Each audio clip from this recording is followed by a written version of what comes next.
And home for the Giants, one of the most spectacular vistas on this continent, any continent.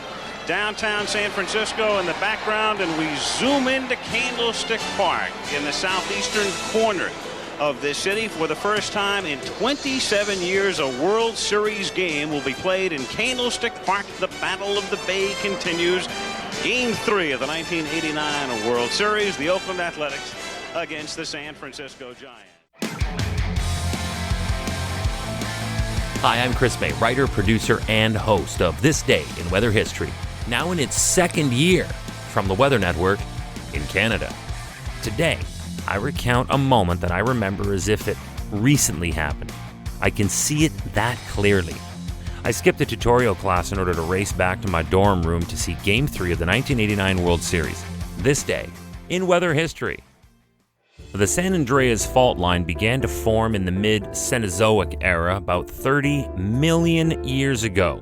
It was first identified in 1895 by Professor Andrew Lawson of UC Berkeley, who discovered the northern zone. Then, following the tragic 1906 San Francisco earthquake, Lawson concluded that the fault actually also extended into Southern California. So bottom line, it had been in place and very well known for a long time.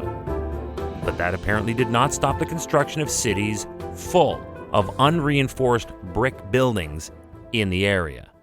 I have said it a lot on this podcast, my passion is baseball.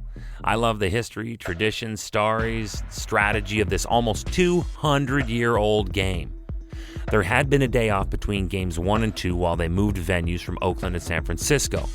But because of the proximity, the series was dubbed the Bay Bridge Series and the Battle of the Bay, after the Bay Bridge separating the two cities on either side of the San Francisco Bay.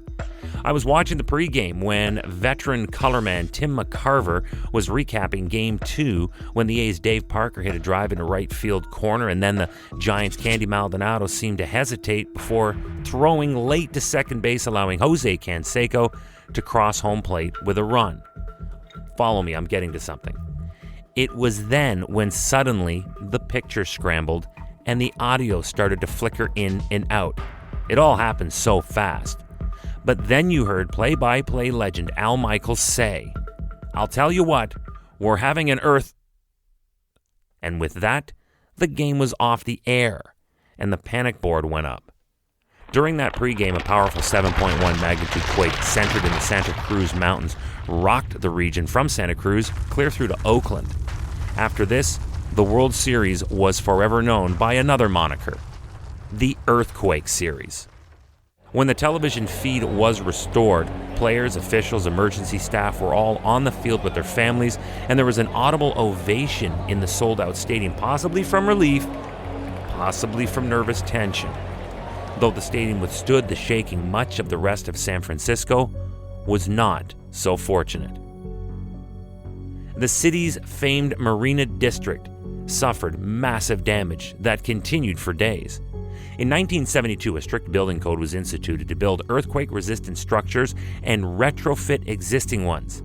But that's expensive, so that didn't get done everywhere, obviously.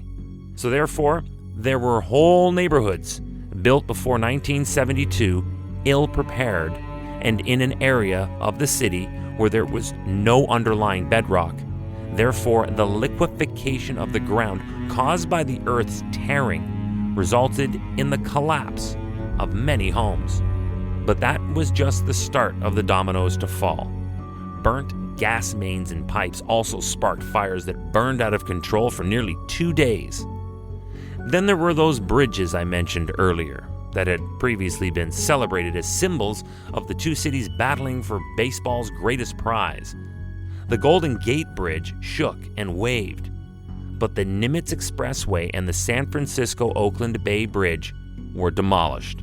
41 of the 67 victims of this disaster were motorists on the lower level of the Nimitz, who were killed when the upper level of the road collapsed and crushed them in their cars.